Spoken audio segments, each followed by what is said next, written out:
क्या third world war ने दस्तक दे दी है? और अगर ऐसा है तो भारत का क्या रुख होगा? भारत की जल थल वायु सेना कितनी मजबूत है? दुनिया तीसरे विश्व युद्ध के महाने पे है।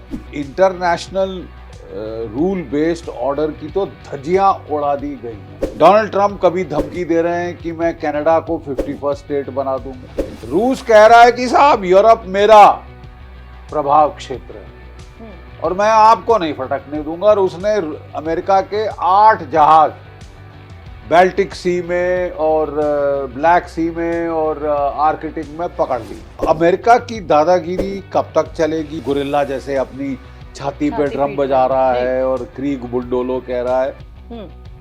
हम सब जानते हैं कि अमेरिका की सैन्य ताकत की भी एक अपर लिमिट है कि हम कॉलोनी बनने को तैयार नहीं है अमेरिका की, और हम उसको अपना तेल नहीं निकालने देंगे। इराक में भी उन्होंने यही किया था।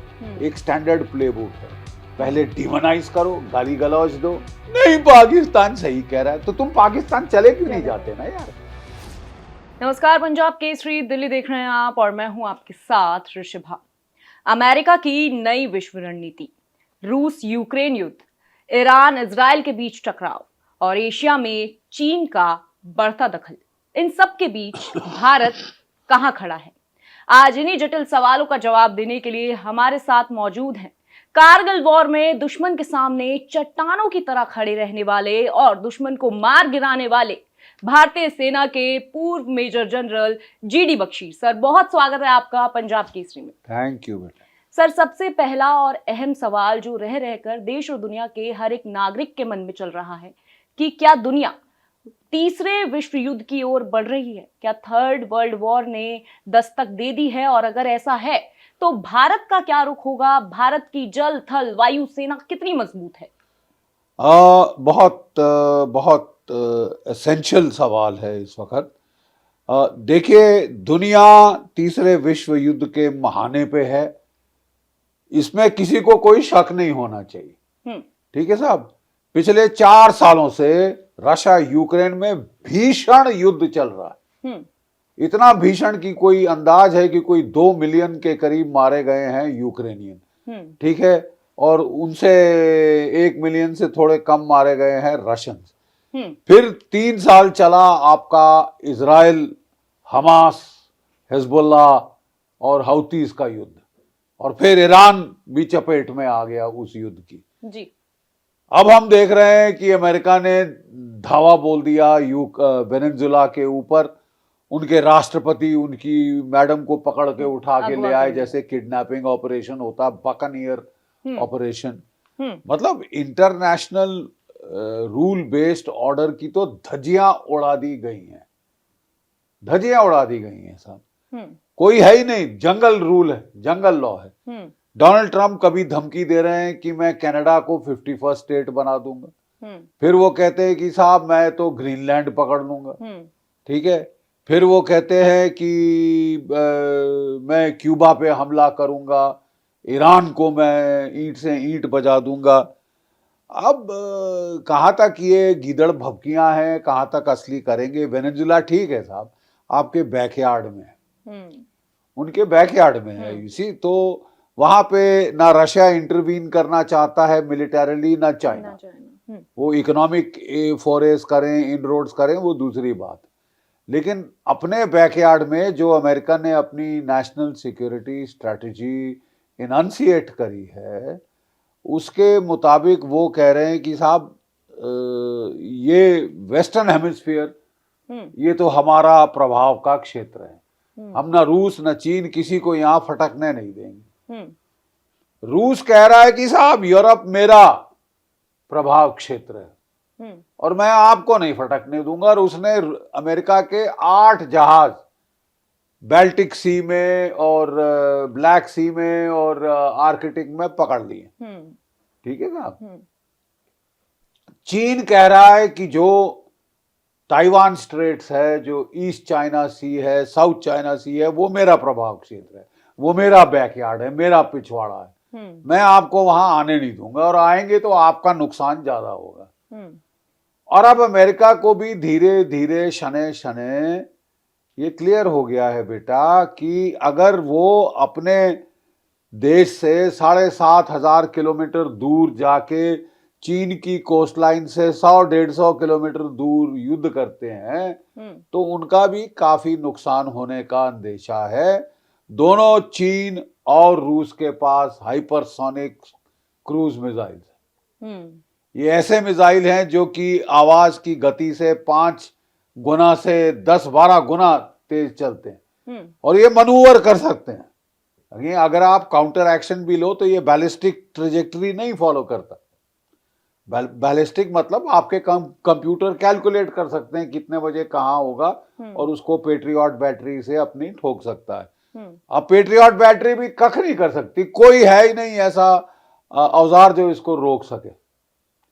इसका मतलब अगर जो अमेरिका जो बड़े धड़ल्ले से अपने 11 एयरक्राफ्ट कैरियर परेड करता रहता था, अब वो खतरे में है। ये मिसाइल डुबो देंगे उनको। ठीक है, तो अमेरिका की दादागिरी कब तक चलेगी, किस रूप में चलेगी, ये भी देखने वाली बात है। अभी दुनिया बड़ी सहमी हुई है, बड़ी डरी हुई है कि वो टार्जन जैसे, वो क्या कहते हैं, गुरिल्ला जैसे अपनी छाती पे ड्रम बजा रहा है और क्रीग बुंडोलो कह रहा है। हम सब जानते हैं कि अमेरिका की सैन्य ताकत की भी एक अपर लिमिट है और अमेरिका ने देखिए कभी रूस जैसे बराबर की ताकत को नहीं चुना, कभी चीन जैसे बराबर की मिलिट्री पेयर ग्रुप ताकत को नहीं चुना। कमजोर देश चुन चुन के उनकी पिटाई कर दी साहब, कि वो विपिंग बॉय बना दिया ताकि उनको पिटते देख सारी दुनिया सहम जाएगी। अब वेनेजुएला क्या बेचारी मिलिट्री ताकत है, ठीक है, और जो है उन्होंने CIA ने पैसे ब्राइब खिला खिला के लोगों को खरीद लिया जी, ठीक है, और वो तमाशा बना दिया कि वो कर दें। लेकिन इसके पहले कि हम डर से थर थर कांपने शुरू हो जाएं और पीले पत्ते जैसे हमारा शक्ल उतर जाए, मैं कहना चाहता हूं कि it's not over in Venezuela. आपने प्रेसिडेंट को चाय पकड़ लिया हो, ठीक है, राज तो उसी के पार्टी का है। जो वाइस प्रेसिडेंट थी वो प्रेसिडेंट बन गई हैं और जो पहला बयान उन्होंने दिया कि हम कॉलोनी बनने को तैयार नहीं है अमेरिका की और हम उसको अपना तेल नहीं निकालने देंगे। डोनाल्ड ट्रंप ने जो ऑयल कंपनीज के हेड बुलाए अपने दफ्तर में और बोला जाओ जाके वेनेजुएला में से तेल निकालो, वहां पे कोई 10 साल से पूरा इंफ्रास्ट्रक्चर तहस नहस हो चुका है, ऑयल पाइपें सड़ चुकी हैं, ठीक है। उसको अगर दोबारा आपको करना है तो कम से कम कोई $10 बिलियन मिनिमम, लोग तो कह रहे हैं $100 बिलियन तक अमेरिका को लगाने पड़ेंगे, ठीक है। और वो कंपनीज का तो मुंह फाक पड़ गया। उन्होंने बोला साहब जब तक हमको सिक्योरिटी की गारंटी नहीं मिलती हम तो नहीं जाएंगे। सिक्योरिटी की गारंटी कैसे दे सकते हैं Donald Trump? By putting boots on the ground. और ये अमेरिका की दुखती रग है। आप बॉम्बिंग तो कर दो दूर से, आप नेवल क्रूज मिसाइल अटैक कर दो 200-300-400 किलोमीटर से, आप बूट्स ऑन द ग्राउंड जहां डालोगे तो आपके बॉडी बैग्स आएंगे। आप समझ रही हैं, लाशें घर वापस पहुंची तो गई डोनाल्ड ट्रंप की सरकार। देखिए वो इराक में भी उन्होंने यही किया था। एक स्टैंडर्ड प्लेबुक है, पहले डिमोनाइज करो, गाली गलौज दो, है? उसके बाद बोलो Saddam Hussain weapon of mass destruction बना रहा है, फिर आप खरीद लो उसके जो रिपब्लिकन गार्ड्स हैं, ठीक है, उनको खरीदने के बाद आप हमला करो और उसको बेचारे को पकड़ के टॉर्चर करो, फांसी पे टांग दो और फिर बोलो वाह वाह जीत गए जीत गए। उसके बाद जब जमीन पे आपकी फौजें के खिलाफ गुरिल्ला युद्ध शुरू हुआ तो 8 साल में जीप बाहर आ गई। $3 ट्रिलियन खर्चा किए और सिर मोड़ के वहां से उल्टे पाव बरेली को भागना पड़ा, ठीक है। अफगानिस्तान में क्या हुआ? मार देंगे, काट देंगे, फोड़ देंगे, सर फाड़ देंगे, ये कर देंगे, चलिए फाड़ दिया आपने सर, फिर जहां वहां पे रहना पड़ा, कंट्रोल करना पड़ा, 20 साल में इनकी भी बस हो गई साहब। वहां से ऐसे भागे हैं कि मतलब तमाशा बन गया था वो दुनिया भर के लिए। तो लोगों का हमारे देश में एक तबका है जो हमें कह रहा है कि अमेरिका इज टू स्ट्रांग, पंगा मत लो, जो कहता है कर दो, लेट जाओ, साष्टांग दंडवत करो। हम्म ऐसे कमीने तो हमने कब से पाल रखे हैं ना अपने ही देश में। हमारे जयचंद और हमारे मीर जाफर कि लेट जाओ, दुश्मन आ रहा है तो लड़ो मत, सरेंडर कर दो, हमारी चमड़ी बड़ी प्यारी है हमको। अरे भाड़ में जाए ऐसे लोग। भारत एक बड़ी ताकत है साहब।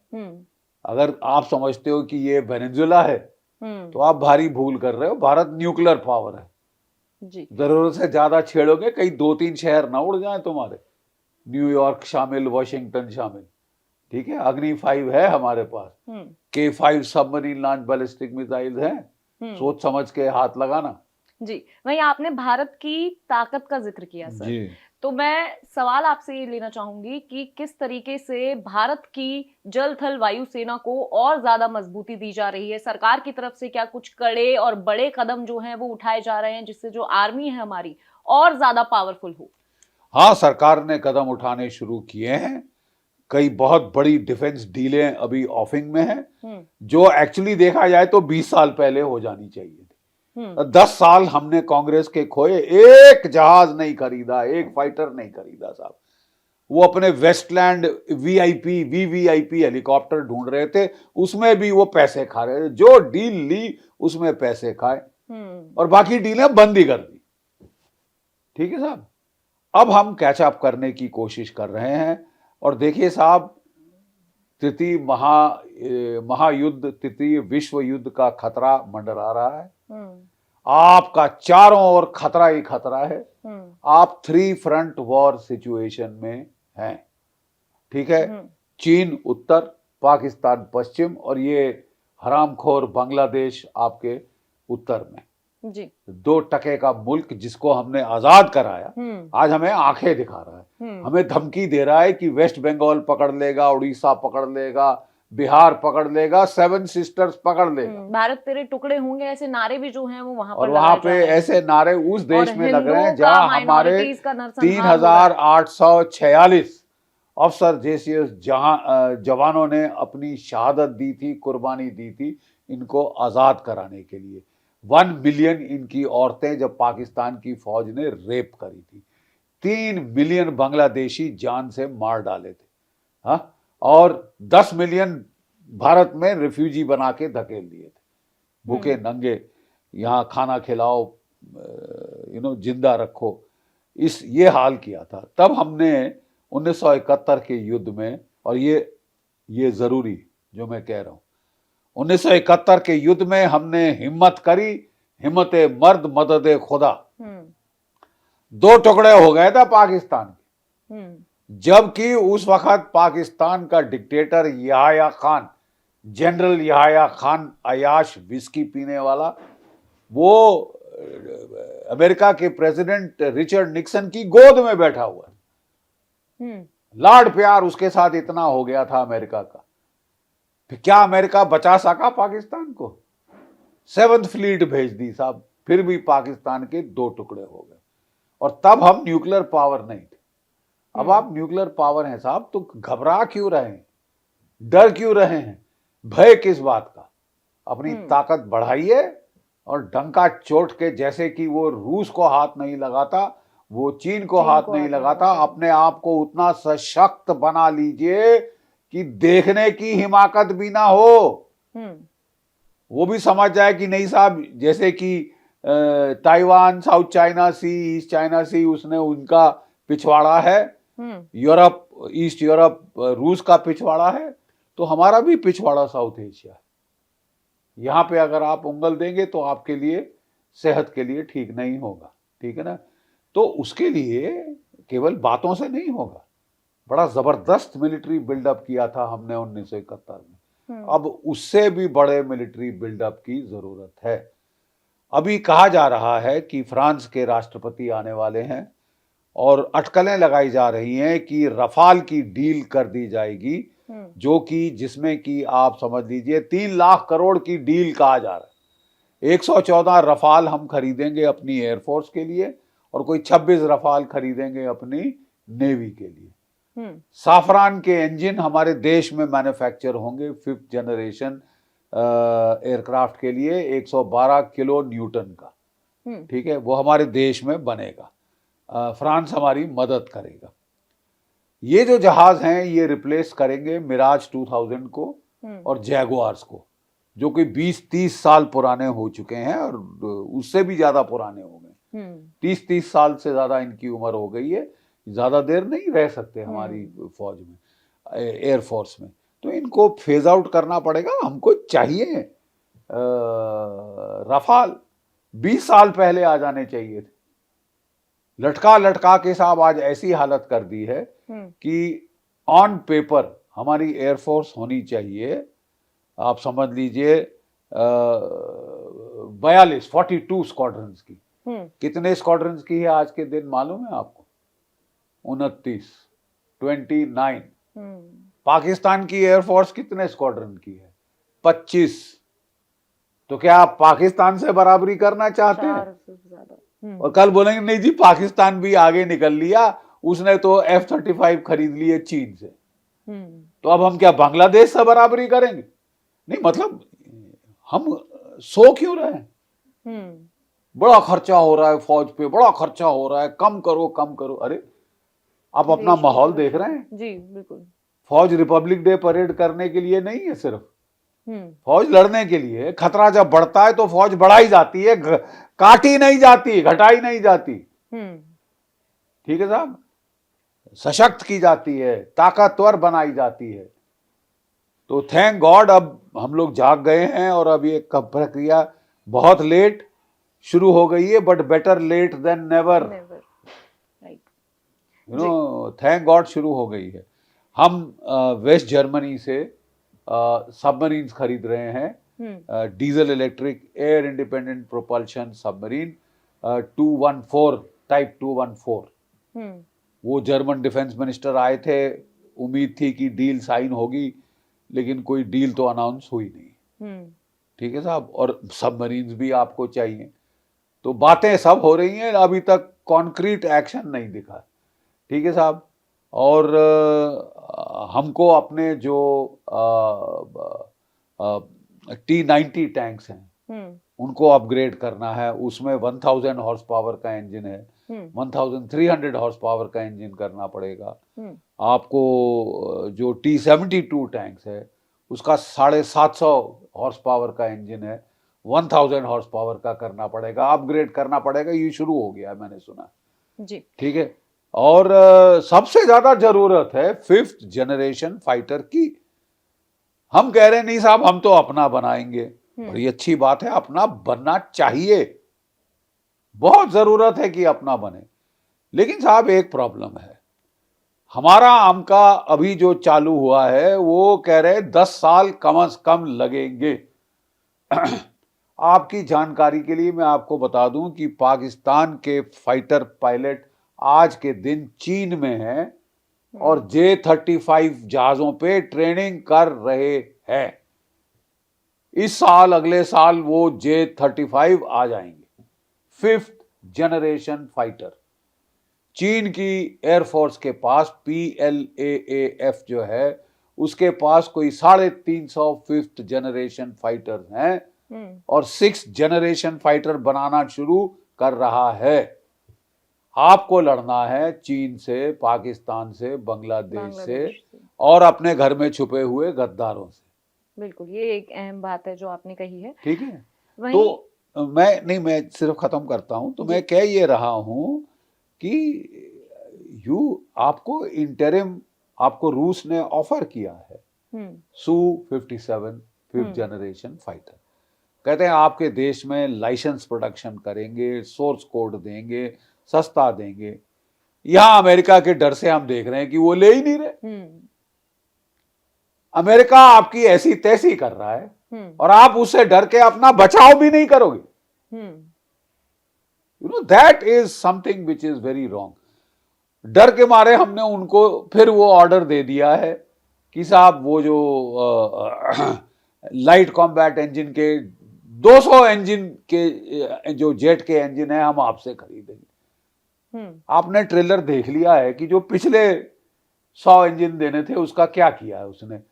$1 अरब खा लिए, डकार नहीं लिया। 2.5 साल हो गए, 2 इंजन दिए थे आपको, अब जब रो पिट के 5 इंजन दिए हैं और वो अभी तक तेजस नहीं बन पाए, तो आप कर क्या रहे हैं? You are throwing good money after bad. अगर अमेरिका इस तरह पीठ में छुरा घोंपेगा, इसका मतलब आप जाके उसको और पैसे दे। नहीं, आप मतलब मुझे नहीं समझ आया कि ये क्या है, हम हफ्ता दे रहे हैं क्या? अब समय आ गया है कि शत्रु बोध हो जाए, कौन दोस्त कौन दुश्मन समझ आ जाए। और अगर आपको अमेरिका के पागलपने का सामना करना है, अगर वो पागल हाथी जैसे कभी यहाँ सूंड मार रहा है, कभी वहां सूंड मार रहा है, तो आपको अपनी ताकत बढ़ानी होगी। आपको रशिया, इंडिया, चाइना ट्रायंगल को स्ट्रांग करना होगा, ब्रिक्स को मजबूत करना होगा। डर के ये नहीं कि आप और हमसे जेट फाइटर हमको दे दो, ये पैसा और लो, पैसा और लो। भाई जब रूस आपकी मदद करने को तैयार है शुरुआत से, और वो भी तो कम से कम वो करो जो कि आपको अपने सुरक्षा तंत्र को मजबूत करने के लिए जरूरी है, और कि 10 साल बाद हम सब ठीक कर लेंगे। 10 साल नहीं है आपके पास, इस साल लड़ाई हो सकती है पाकिस्तान से, चीन कूद सकता है, अमेरिका आ सकता है। और आप बोले साहब बहुत समय है हमारे पास, आराम से करेंगे, हम ज्यादा खर्चा नहीं करना चाहते फौज पे, दूसरी पार्लियामेंट बना लो, नए सीजीओ कॉम्प्लेक्स बनाओ, ये करो वो करो, उनके लिए कोई कमी नहीं है पैसे की साहब। भारत मंडपम बनाओ, ये मंडप वो मंडप तीसरा मंडप, उनके लिए कोई कमी नहीं है पैसे की। लेकिन जहां फौज की बात आती है, जहां डिफेंस को पुख्ता ताकतवर करने की बात है, बहुत खर्चा हो रहा है, बड़ा खर्चा हो रहा है। आपका डिफेंस बजट आज के दिन 1.9% ऑफ जीडीपी है। आपको कम से कम 3% करना पड़ेगा। अमेरिका तो 5% पे ला रहा है, 1.5 ट्रिलियन डॉलर खर्चा कर रहा है अपने डिफेंस पे। आपको डिफेंस बजट बढ़ाना पड़ेगा और बहुत तेजी से। आप वेट नहीं कर सकते, अगले साल दुगना नहीं किया तो आप प्रॉब्लम में होंगे जी। Over to you. वही सर, जिस तरीके से आपने कहा कि इसी साल हालात ऐसे बन रहे हैं कि तीसरा विश्व युद्ध जो है वो हो सकता है, कहीं ना कहीं जो आहट है वो हम देख रहे हैं देश और दुनिया में। तो क्या ये युद्ध जो होगा या हो सकता है, उसमें टैंक और सैनिकों का ही इस्तेमाल होगा, या फिर अब जिस तरीके से दुश्मन जो है तकनीक को हथियार बना रहा है, साइबर अटैक, ड्रोन, एआई, इसका भी इस्तेमाल होगा? और इस हाइब्रिड वॉर के लिए इंडिया कितना तैयार है? फॉर्चुनेटली हमारी जो इंडिजिनस मिलिट्री कैपेबिलिटी है, हमने उसको खूब बढ़ाया है। हम समझ गए थे जनरल नारवाने के टाइम से कि भाई drone warfare is the next generation, और भारत ने ड्रोन्स का बखूबी काम किया है। ड्रोन्स के अंदर एयर डिफेंस आजकल इतना ताकतवर हो गया है कि दुश्मन के 98% मिसाइल शूट डाउन हो जाते हैं। ये इजराइल ने आयरन डोम बना के दिखाया, भारत ने भी अपना इंडियन आयरन डोम बना के दिखाया सुदर्शन के दौरान। एक जहाज उनका इस तरफ नहीं आ सका, एक मिसाइल इस तरफ नहीं फटक सका। 1200 ड्रोन चलाए, उनमें से 90% से ज्यादा हमने मार गिराए इंडिजिनस टेक्नोलॉजी से। हमारे सैटेलाइट्स ने उनको पकड़ा, और हमारे जो मिसाइल कवर है, लेड S-400, आपके बराक, आपके आकाश, आपके स्पाइडर, ये लेयर डिफेंसेस ने मार गिराया 97-98%। 3 मिसाइल फायर किए थे पाकिस्तान ने, 3 के 3 सिरसा के ऊपर उड़ा दिए, दिल्ली तक पहुंच ही नहीं सके, ना अमृतसर तक पहुंच सके जी। ठीक है, यानी 100% रेट हमारा इंटरसेप्शन है। तो कहीं ना कहीं भारत जो है वो तैयार है, हाइब्रिड वॉर को अच्छे से समझ भी रहा है। हमको मालूम है हम कि ये चेंजेस हो रहे थे, इंडिजिनस टेक्नोलॉजी हमने इनके लिए डेवलप कर ली है जी। लेकिन मैंने बताया कि इसकी तोड़ है 5th generation fighter, stealth fighter, वो अभी तक हमने लिए नहीं। हम बना रहे हैं, वेरी गुड। आम का बनाना पड़ेगा और अपने देश में बनाना पड़ेगा ताकि ये इंपोर्ट का चक्कर खत्म हो जाए। बिल्कुल। लेकिन जब तक नहीं होता तो ये थोड़ी ना बोलेंगे 10 साल हम कुछ नहीं करेंगे। साहब बहुत समय हमारे पास, कोई दुश्मन हम पे हमला नहीं करेगा, हम शांति प्रिय देश हैं, हम अहिंसावादी हैं, हम गांधी के देश हैं।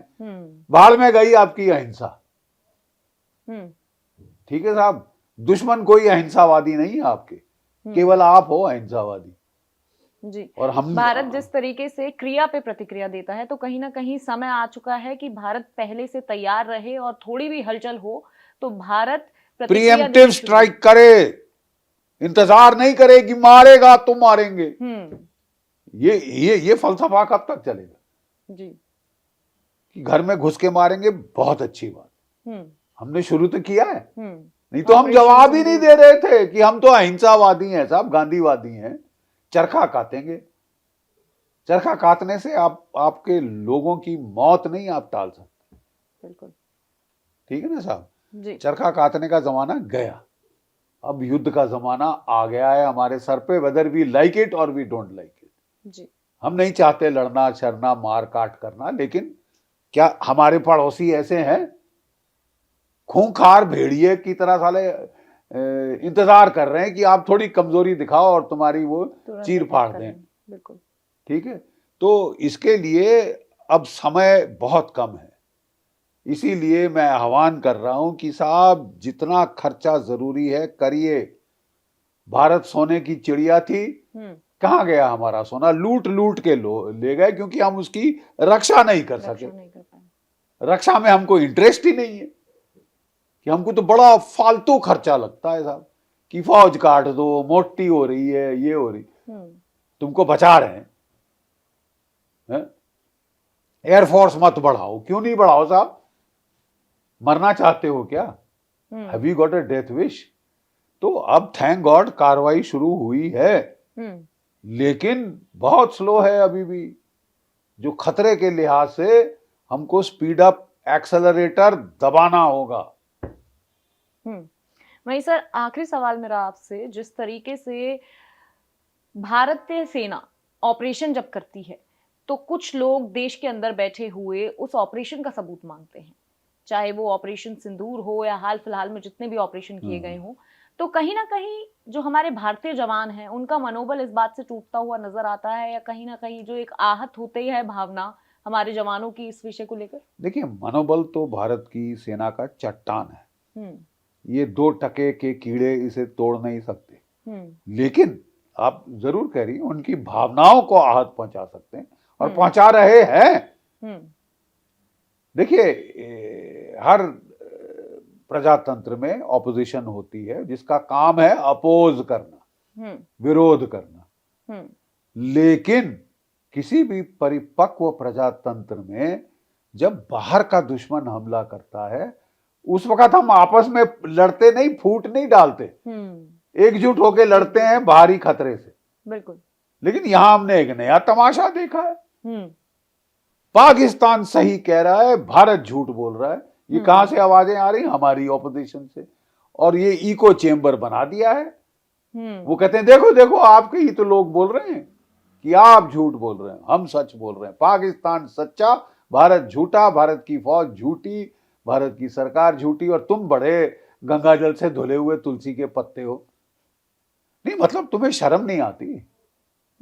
अपने देश को इस तरह पीठ में छुरा घोंप रहे हैं आप। आजकल देखिए, प्लीज समझिए, it is important to win the battle in the land, sea and air, but it is even more important to win the battle of the narrative. जो कहानी है लड़ाई के बारे में, वो आपकी होनी चाहिए, दुश्मन की नहीं। जो नैरेटिव है, it should be your narrative that should dominate. और इस नैरेटिव की नींव काट देते हैं हमारे ही ऑपोजिशन वाले। जब हम सच बता रहे हैं, हम प्रूफ दे रहे हैं कि ये देखो साहब, हमने पाकिस्तान के 9 टेरर कैंपों के परखच्चे उड़ा दिए, फोटो देख लीजिए। हमने 12 में से 11 एयर बेसिस को ईंट से ईंट बजा दी, ये देख लीजिए एविडेंस। नहीं, पाकिस्तान सही कह रहा है, तो तुम पाकिस्तान चले क्यों नहीं जाते ना यार? हमको भी राहत दो, पासपोर्ट बदलो अपना यार, और दफा हो, द फास्टर द बेटर। इतना प्यार है पाकिस्तान से तो वहां जाइए जहां समझो हमें वहीं भी दिल हो जहां हमारा। तो आप जाइए पाकिस्तान के पास। अगर आपका हर नारा पाकिस्तान को सपोर्ट करेगा तो दफा होइए ना, छोड़ दीजिए इस भारत को, आपको इतनी नफरत है उससे तो। जी, तो बहुत बहुत शुक्रिया सर हमारे साथ जुड़ने के लिए, हमारे साथ चर्चा करने के लिए आपका Thank बहुत you. बहुत शुक्रिया। तो ये थे हमारे साथ भारतीय सेना के retired major general GD Bakshi, जिन्होंने बताया कि कहीं ना कहीं देश और दुनिया में आसार बनते हुए नजर आ रहे हैं तीसरे विश्व युद्ध के, लेकिन भारत अब क्रिया पर प्रतिक्रिया देने वाला देश नहीं रहा है। भारत दुश्मन की चाल को पढ़ता है, समझता है और जरूरत पड़े तो जवाब भी देता है। फिलहाल के लिए हमें इजाजत दीजिए और देखते रहिए पंजाब केसरी दिल्ली। जय हिंद, जय भारत।